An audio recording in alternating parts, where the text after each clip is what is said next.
The Pitchsider. Pitchside for every game.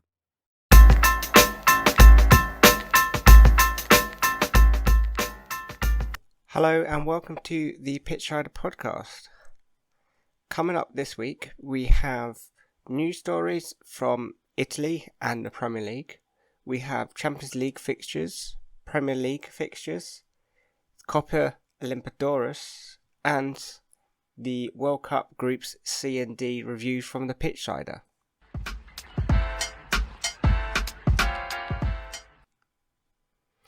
Let's start with the news. So this week we've had news from Aston Villa that Unai Emery is in charge of the Premier League squad Aston Villa. He replaces Steven Gerrard at the helm of Villa, and he looks to be back with a point to prove. He hasn't played a game yet, but he looks raring to go. And after his success at Villarreal, he's very happy to be back in the Premier League to prove everyone wrong, and to prove that he is the right man for the job. Elsewhere, we've had some sad news. So in Italy, there was a stabbing in a shopping centre last week where Arsenal defender and on loan to Monza, Gabriel Mari, has been stabbed in the back. He is confirmed to be out for 2 weeks, which is a slight disappointment for him, as it isn't his fault or he isn't injured, but he's had a successful operation and looks to be on the road to recovery. So it looks like it's all good news from him, no long-term damages or anything. We've also had confirmed that French midfielder Paul Pogba is to miss the World Cup. He needs more time to recover from his knee operation. He's not played for the Serie A side since joining in the summer, after he suffered a knee injury in the July tournament. Which this is a bit of a shame for France, as it is. They have confirmed that they are likely to be ruled out with Kante as well. So their two midfielders that won the World Cup both seem to be out, which is very sad news for them. But gives the opportunity for younger players to step up and maybe become part of France's future. Let's move on to the Champions League of last week. So we've had a full round of fixtures from round 5, sorry. Starting off on Tuesday, we had Red Bull Salzburg versus Chelsea. Chelsea won this 2-1. AC Milan beat Dynamo Zagreb 4-0. Shakhtar Donetsk drew to Celtic 1-0. RB Leipzig beat Real Madrid 3-2. Seville beat Copenhagen 3-0. Borussia Dortmund and City was 0-0. Benfica beat Juventus 4-3, and PSG beat Maccabi Haifa 7-2. On Wednesday, Liverpool beat Ajax 3-0. Napoli beat Rangers 3-0. Porto beat Club Brugge 4-0. Atletico Madrid and Bayer Leverkusen drew 2-2. Inter Milan beat Victor Palenska 4-0. Bayern Munich beat Barcelona 3-0. Frankfurt beat Marseille 2-1, and Tottenham drew 1-1 to Sporting Lisbon. Let's have a quick look at some of the groups. So as Group A, so Napoli and Liverpool have both been confirmed into the round of 16, with Ajax in third and Rangers in fourth. Rangers look to be dropping out of this group. In Group B, Club Brugge have won the group, So Club Brugge are top with 10 points. Porto are in ninth. Atletico Madrid and Bayer Leverkusen have both been knocked out of the Champions League, with Atletico Madrid likely to go into the Europa League. In Group C, Bayern Munich and Inter have both confirmed their places, and Bayern Munich have confirmed top spot. Barcelona and Victor Palenska have fallen off. This is a poor run of form for Barcelona, as they expected to get through to the latter rounds of this competition, and some of their financial objectives led meant that they would need to get through to survive. So it'd be interesting to see in the future how they survive, especially in January. Group D, Tottenham have... This is still anyone's game. So Tottenham are top, Sporting Lisbon are second, Frankfurt are third, and Marseille are sixth. Anyone can still go through, so this is probably the group to watch for match day 6. In Group E, Chelsea have almost confirmed top spot in the Champions League with AC Milan in second, and Red Bull Salzburg are on 6th, so they can still go through if they beat AC Milan in the fixture coming up this week. In Group F, Real Madrid are top with RB Leipzig in second. Shakhtar Donetsk and Celtic look to be both knocked out. In Group G, Man City are top. Borussia Dortmund are in second, and it looks like Seville and Copenhagen have both been knocked out of this group. PSG and Benfica both win their group, with Juventus and Maccabi Haifa both being knocked out. So there is a couple of big teams that will probably fall into the Europa League with Juventus, Atletico Madrid and Barcelona. So it'd be interesting to see which teams they drew against. But it is a shame for Celtic and Rangers. Both of them have been knocked out in their group stage of the Champions League. It was nice to see both these clubs back in Champions League where they belong. So this week will be a quick roundup of all the other leagues, as this is a bit late, so it'll be a bit of a shorter podcast. So in the Premier League, we've had Man City beat Leicester 1-0. Tottenham almost drew against Bournemouth, but they got a 3-2 victory. Wolverhampton drew to Brentford 1-1. Brighton beat Chelsea 4-1 in the shock game over the weekend. Palace beat Southampton 1-0. Newcastle beat Aston Villa 4-0. Fulham drew to Everton 0-0. And Leeds beat Liverpool 2-1. On Sunday, Arsenal beat Nottingham Forest 5-0. And Manchester United beat West Ham 1-0. So there was a couple of shocks around the grounds this weekend, with both Chelsea and Liverpool losing to lower clubs, which you would expect them both to beat. Man City were without Haaland and only got a 1-0 victory over Leicester, so it does see there is a bit of a difference in when he doesn't play, so it'll be interesting to see how long he is out for. Having a quick look at the table, Arsenal remain top with a 2-point gap over Man City. Tottenham are in third, with Newcastle just behind them in fourth. Manchester United have overtaken Chelsea to 5th, as Chelsea fallen to 6th. Surprise 7th are Fulham. Brighton are above Liverpool, which are in 9th.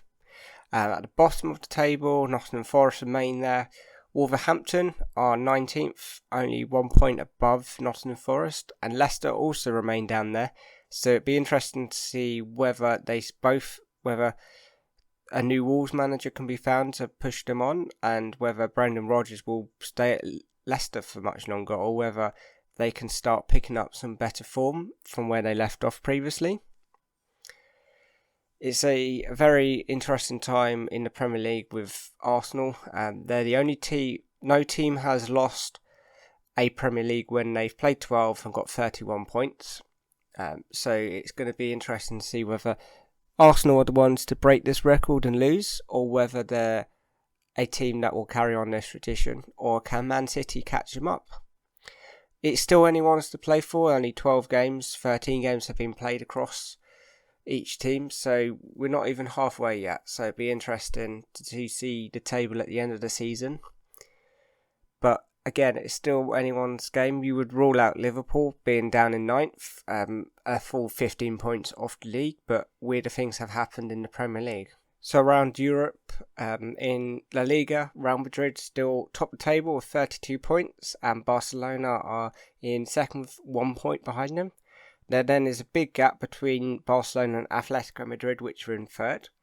So it'll be interesting to see whether Barcelona can give Real Madrid a run for the money, or whether it'll be Real Madrid's season to win it again. In the Bundesliga, Union Berlin still top the table with 1 point difference between them and Bayern Munich. Bayern Munich have a massive goal difference now of 28 compared to Union Berlin's 12. Borussia Dortmund are in 4th, slowly but surely catching their way up. The shock down in the bottom of the table is Bayer Leverkusen. They've had a fairly decent run in previous seasons, but they now seem to be more to the bottom half of the table, so it'd be interesting to see whether they can pick up more of their form. In Serie A, Napoli have a 5-point lead over Atalanta. AC Milan are in second with Roma in 4th. Juventus and Inter Milan both seem to struggle at the moment, but again, we're only 12 games into this season, so it will be interesting to see whether they can turn their forms around and whether Juventus will actually break history and sack one of their managers. But there is a lot of competition around Europe this time of year. Most aren't running away. Sometimes we get one team run away, especially in Paris. You normally get PSG, or in Italy at the moment. In the last seasons, you've had both Milan clubs and Juventus sort of running away with it. It's nice to see now Napoli and Atalanta are up there as well.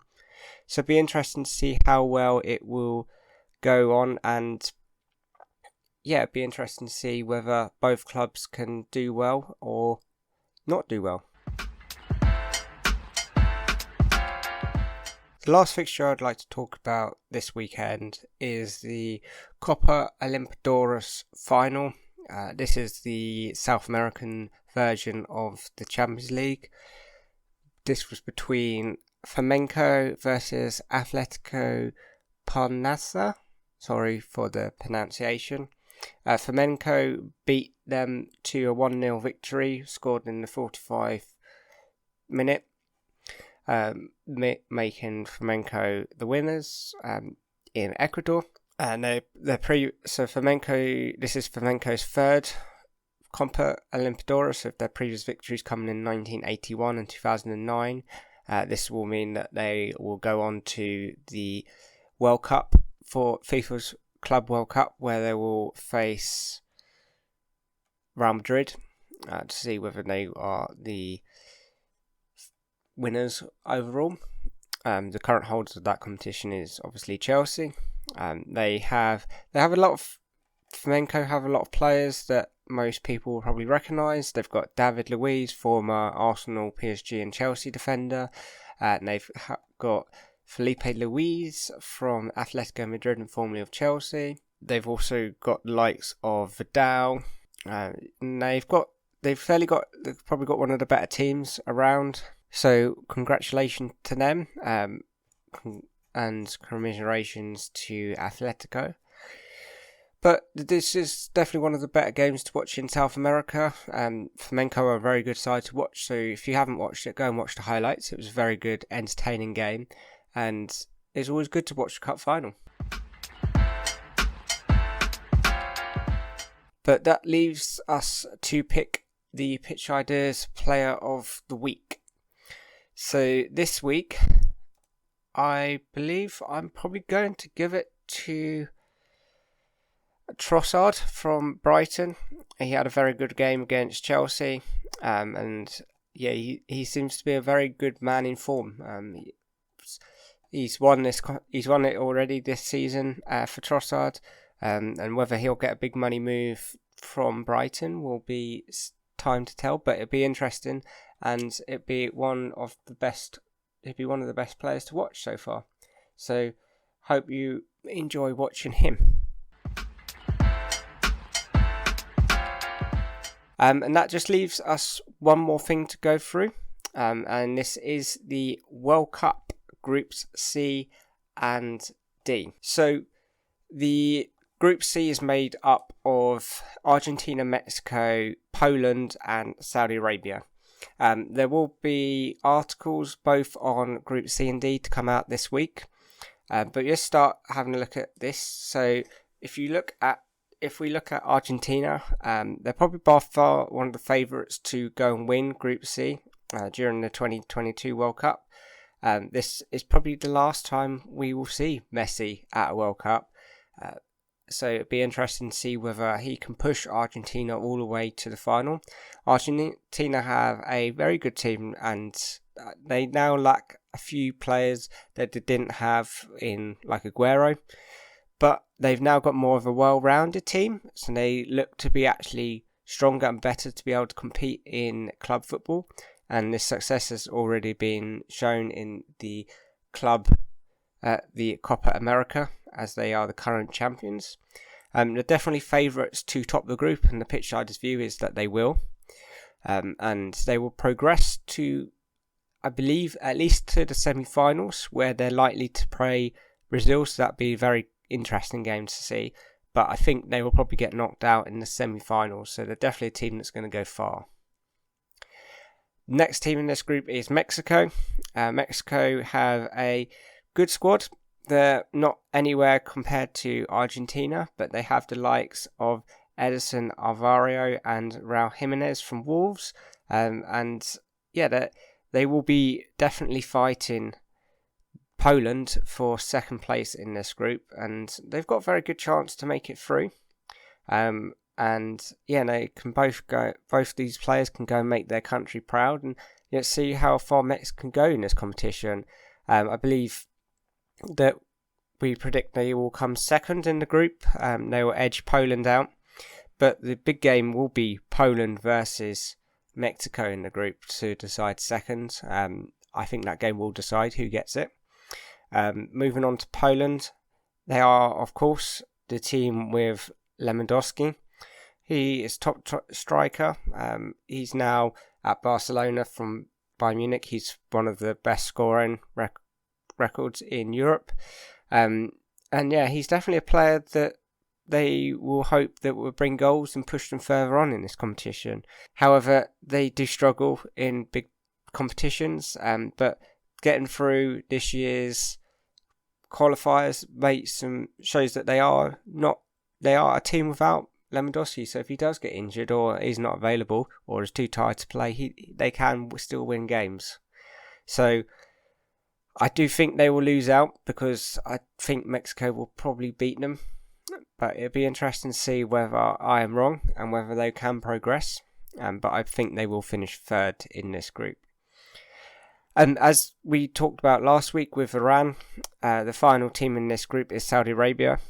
They are definitely an outsider pick if you are looking for an outside team to go and win the competition. If you want to go and lose some money, go and put it on Saudi Arabia. They're probably one of the least known teams. All of these sort of Asian teams with Qatar, Iran, Saudi Arabia, they're all sort of not many people have heard of them. But that can make them perfect. That can make them very dangerous, with the likes of people not knowing what they can do, who is their key players and where to focus on. Tactics can get wrong. So it'd be interesting to see. Their first game is against Argentina, so it's perfect to see what they are very capable of. Moving on to Group D. This one is made up of Australia, France, Denmark and Tunisia. Just start with Australia. They're a team that's made a number of appearances in different World Cups. They have been in the last 3 successful. So they were in this one, 2018 and 2014, with their goalkeeper Matt Ryan, who is probably their key player for this competition. He's got the experience of different leagues. He has been at Arsenal, he plays at Brighton, so he's definitely one of the few players that they can hopefully rely on and push further into the competition. But I don't think they will be able to make it out of this group. I think they're going to very struggle, especially with the likes of France and Denmark in this group. Moving on to Denmark, they had a very successful run in Euros 2020 after Christian Eriksen suffered his shocking cardiac arrest in the Euros when they played Finland. But he is back. He is playing regular football. He is definitely a very, very unique player. and he's definitely their playmaker, set-piece taker, and he's the heartbeat of their team.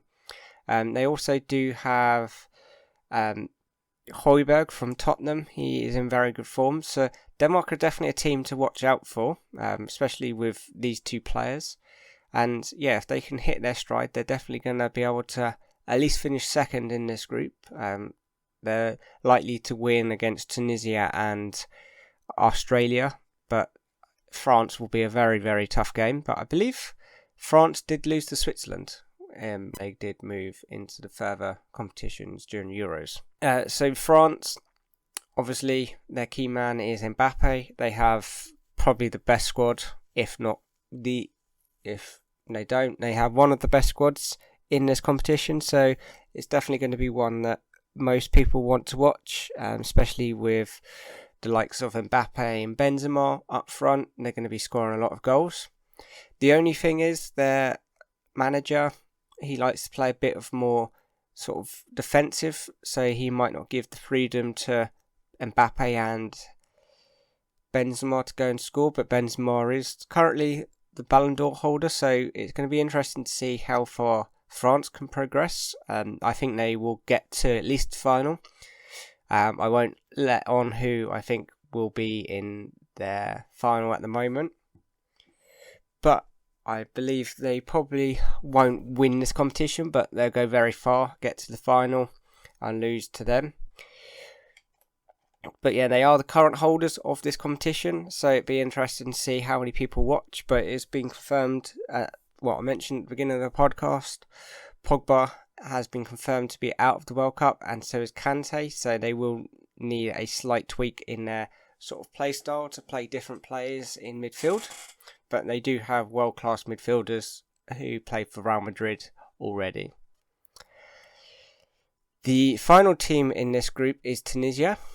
So, again, Tunisia are one of these teams that most people probably won't watch.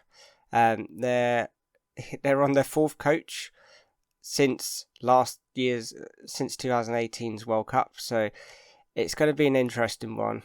They're probably not going to do very well in this competition, especially against the likes of France and Denmark. They have a modest history.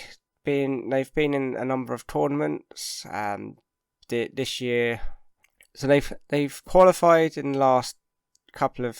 They've qualified in the last six. They've qualified in the 4 out of 6 of the last tournaments, being 1988, 2000, 2006, and 2018. But they're likely to unreach the knockout stages for this year. They're very, very likely to be bottom of this group, with Australia third, Denmark second, and France first.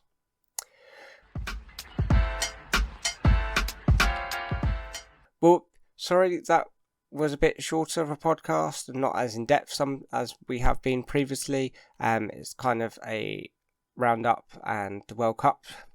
So thank you for listening, and I hope to see you next week. Enjoy the Champions League, and check out the Pitchsider for Group A and B's articles, and then check it out later on for C and D, and much, much more. Thank you for listening, and goodbye. For all the latest news, transfers, and football articles, check out thepitchsider.com. It's the place to be. Contact us on our socials. Instagram and Twitter is @thepitchsider, or via email is thepitchsider@hotmail.com.